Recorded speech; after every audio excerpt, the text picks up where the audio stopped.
Every second of every day, an average of 5 airplanes are taking off or landing somewhere in these United States.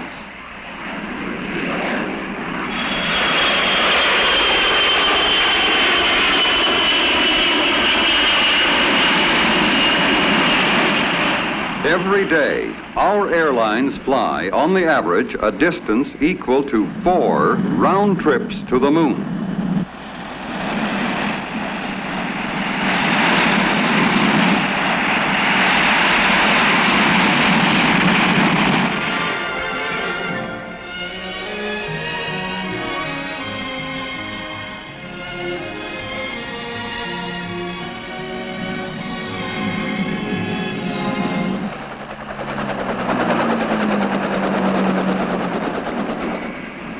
Air cargo aircraft annually carry 500 million pounds of freight in and out of one large airport.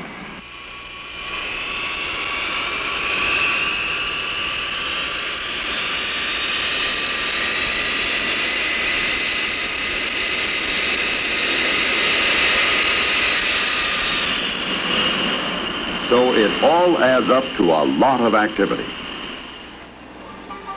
As many as 50,000 passengers pass through a major terminal in a day, most of them with luggage. There are going to be continually more passengers. These passengers are going to fly more miles, and they are going to fly them faster.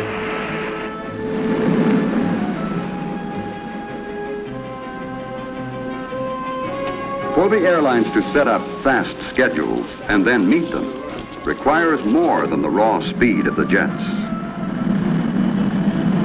For you to have breakfast in New York and then be in Los Angeles in time for a second breakfast involves a lot more than the flying time from coast to coast. That is the reason for all the changes in facilities, equipment, and techniques you are always seeing at airports. And for the constant improvements being made behind the scenes that you don't see, but from which you benefit as a passenger.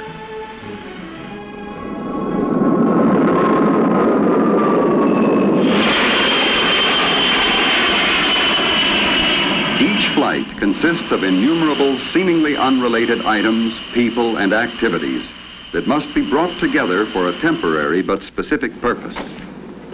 How is it possible to coordinate all that is required for a flight? For flight after flight, day after day, and still to include provision for last-minute changes? May I help you? I'm booked for 7:30. Is there any chance of getting out earlier? Be glad to check for you, Mr. Thompson. Hello. Do we have any space on Flight 210 to Los Angeles? Thank you. I can book you on a 3 o'clock departure for Los Angeles, sir. Oh, good. All right, sir. Check your bag.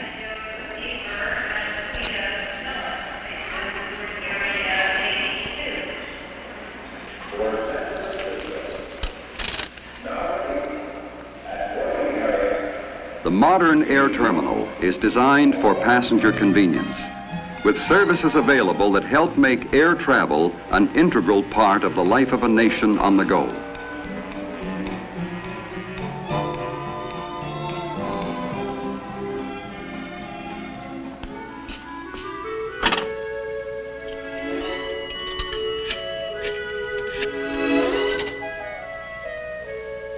This is a credit card call. Credit card number 232. Hello? Is that you, Daddy? Can we come to the airport? Here's Mommy. Hi. Hi, honey. Well, we finished early, so I'll be home at 5 o'clock instead of 7:30. Flight 210 at 5 o'clock. Your son would like to talk to you. You got something for me? He's gone already. See you at 5. Bye-bye. In this fast-moving world we're living in, the telephone is a part of the immediate, direct, and personal communications required in the jet age.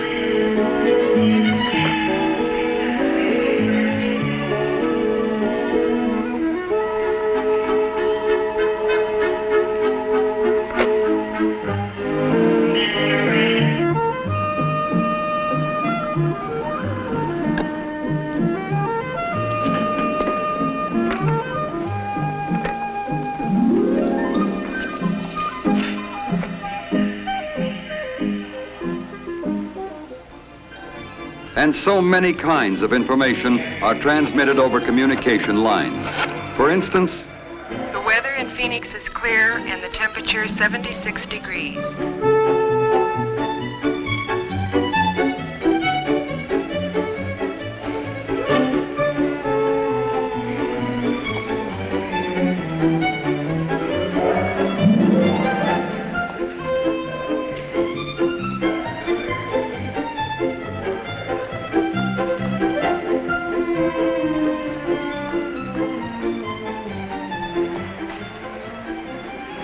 Hello. Good afternoon. Welcome aboard. Thanks very much. You're welcome. Good afternoon. Hello. Hi, Hello you're there. sitting in 2D? Yes, 2D. Take your coat, okay? And your briefcase goes Thanks. under the seat. Right. Okay?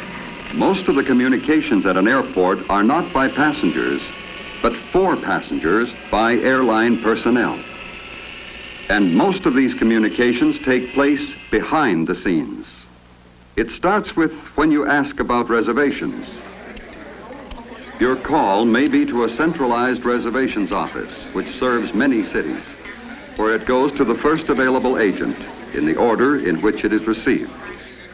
For example, in making a reservation, you could dial a local airline reservations number in Washington, D.C., but telephone equipment would automatically switch your call to the airline's reservation center, such as this one in Charlotte, North Carolina.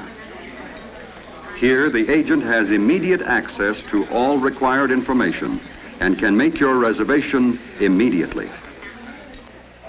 Or you may dial a local number in your city, talk to an agent in a local ticket office, and that agent will check with his airline's reservation center, which may be from a few miles to the length of the continent away. Telephones and telephone lines play an important part in making airline reservations. The airlines use high-speed computers to keep a record of future reservations. Your call is probably one of 10,000 to come into a reservation center that day.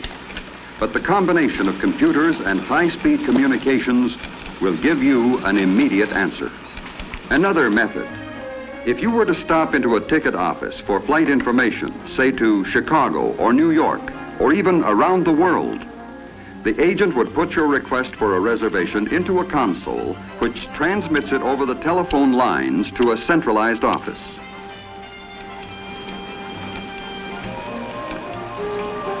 Within a second, the answer comes back. If you book the flight, the agent puts that data into the console for transmission to the reservation center for relay to the computer. Other reservation agents across the country now have this information available. Passengers board the plane only a few minutes before takeoff, but long before this, preparations for the flight are begun. Of course, some problems are bigger than others. Would you send up the seatbelt extension right away, please? Thank you. Preparations center in the airline's dispatch office, which is the funnel toward which all other company operations, equipment scheduling, maintenance, crew scheduling, ground operations, and reservations are directed. Need information to schedule fuel load for Flight 210 to Los Angeles. What's the payload look like? Haven't any passengers booked. We're picking up considerable freight. We'll call you back as soon as we can. Before the flight, the passenger manifest comes in from reservations. Then, immediately after takeoff, the passenger total will be teletyped to all downline airports. The number of meals that are put on board is determined from the manifest. The flight captain has checked with the dispatcher and now looks over the weather reports and charts en route. He's now preparing his flight plan, which will be forwarded by teletype to the Federal Aviation Agency Air Route Traffic Control Center.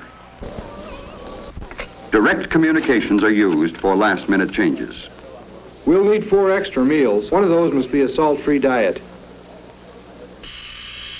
No smoking, and please fasten your seatbelts. Oh, thank you. You're welcome. Oh, that's handy. Well, now we can take off. Yeah, you're all set. All set and on time. Ground control, United 210. Taxi clearance, please. Instrument flight plan, over. This is O'Hare Ground Control, cleared to runway 32 left. Taxi by the outer circular taxiway. Hold clear of the active. Contact the tower 118.1 when ready to go. United 210, roger.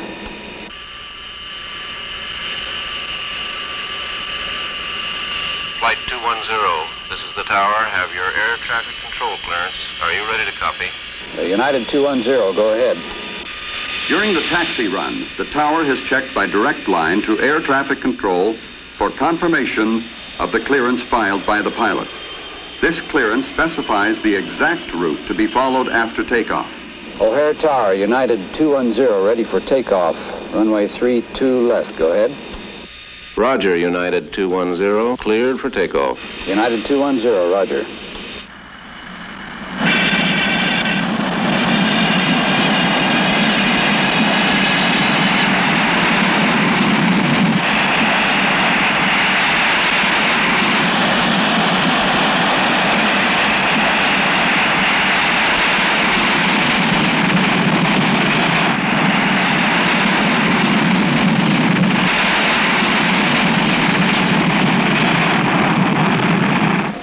The takeoff is being monitored in the tower by radar departure traffic control of the Federal Aviation Agency.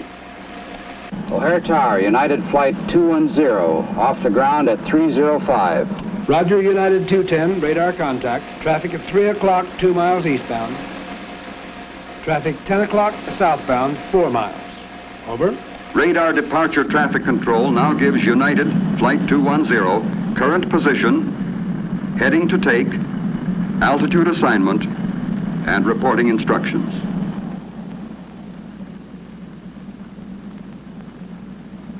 Report leaving 12,000. Change to air traffic control frequency 132.7. Roger, United 210, now leaving 12,000, changing to 132.7. The FAA Air Route Traffic Control Center is now monitoring Flight 210 on radar. Air traffic control, United 210, leaving 13,000, heading 258 degrees. Roger, 210. Continue on course, climb to flight level 39,000. Report passing Cedar Rapids. The airlines could not operate as they do without the many means of communications, much of which is supplied by the telephone companies. A large airport requires its own communication center to handle the behind-the-scenes activity. This central office is large enough to serve a community of 35,000. Here, it handles a communications mix of teletypewriters, high-speed data lines, radio lines, television, direct lines, and, of course, thousands of regular telephones. This telephone switching equipment provides the instant communications needed by airlines and airports. Direct communications continue while the plane is in flight. Air route traffic control centers continually follow the aircraft on radar scopes throughout its entire flight, passing control from one sector to another. In this way, all traffic is kept under surveillance at all times. Flight 210, contact Denver Center on frequency 133.5 now. Roger, United 210, changing to Denver Center, 133.5. The FAA controller keeps aircraft separated by time, distance, and altitude.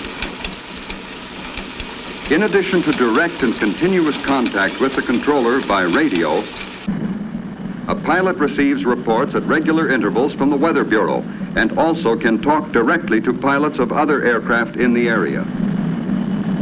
Each flight also maintains voice contact through AirInc, an airlines-owned communications organization, where an operator receives the message by radio and then puts it on a teletype connected with the airline dispatch office.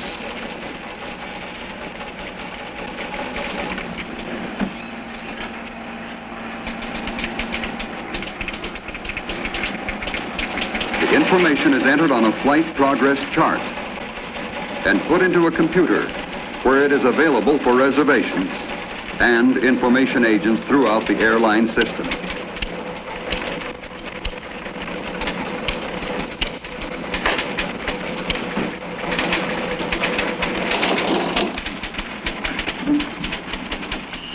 Dick, will you call Los Angeles Dispatch and advise them we will be arriving 20 minutes ahead of schedule? Roger.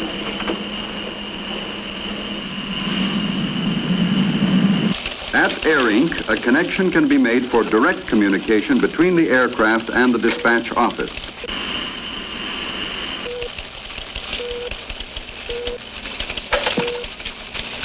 Los Angeles United 210. Advise dispatch we will arrive 20 minutes ahead of schedule. Any change in flight plan would be discussed and then announced to the passengers. This is your captain speaking, ladies and gentlemen. We've been pretty fortunate with the air currents up here today, and we'll be landing Los Angeles 20 minutes ahead of schedule. Thank you.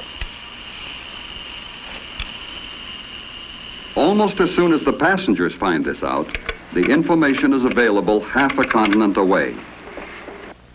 Flight 210 is reported 20 minutes early. It is now scheduled to arrive at 4:35 p.m.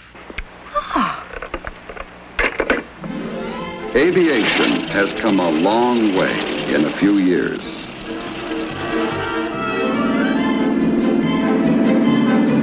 And communications also have come a long way in a few years. Each has helped the other grow. Many equipments and techniques that are now standard in everyday communications are the result of specific requirements by air travel communications. Air traffic is increasing. Airports keep right on building and adding runways as well as lengthening them. Even now, a jet may hold on the ground in Miami for conditions to clear at its destination in Houston. This is possible because of the speed of the jet and because communications are immediate and direct.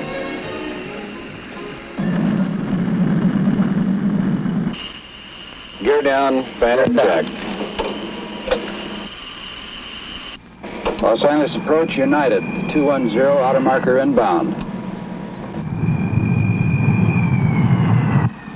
Roger, 210, cleared to land. United 210, clear to land.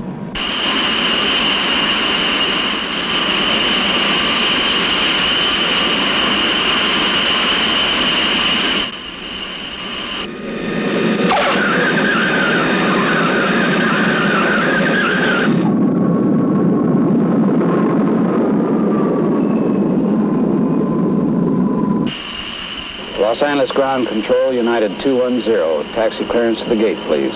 United Flight 210, turn right at the first high-speed taxiway. Clear to gate 72.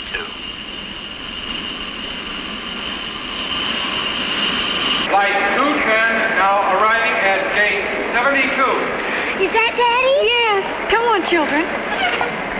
When you fly, there's a lot of talk by a lot of people about your trip. When you make a reservation, you are provided with immediate information as to the status of your flight. As a passenger, it's just a matter of boarding the plane and enjoying the trip. While in the air, your aircraft is in constant touch with many sources of information.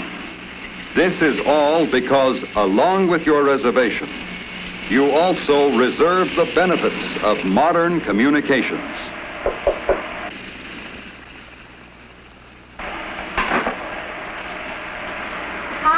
You're real early. We didn't have the usual headwinds today. And I love it. Have a date for dinner tonight.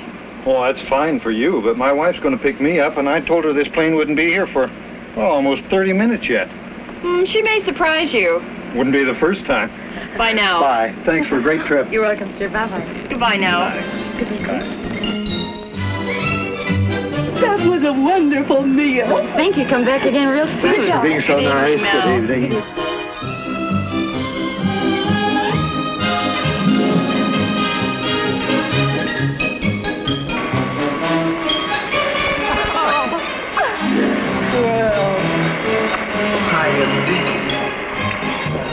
But this is great. How'd you know the plane was going to be early? I phoned.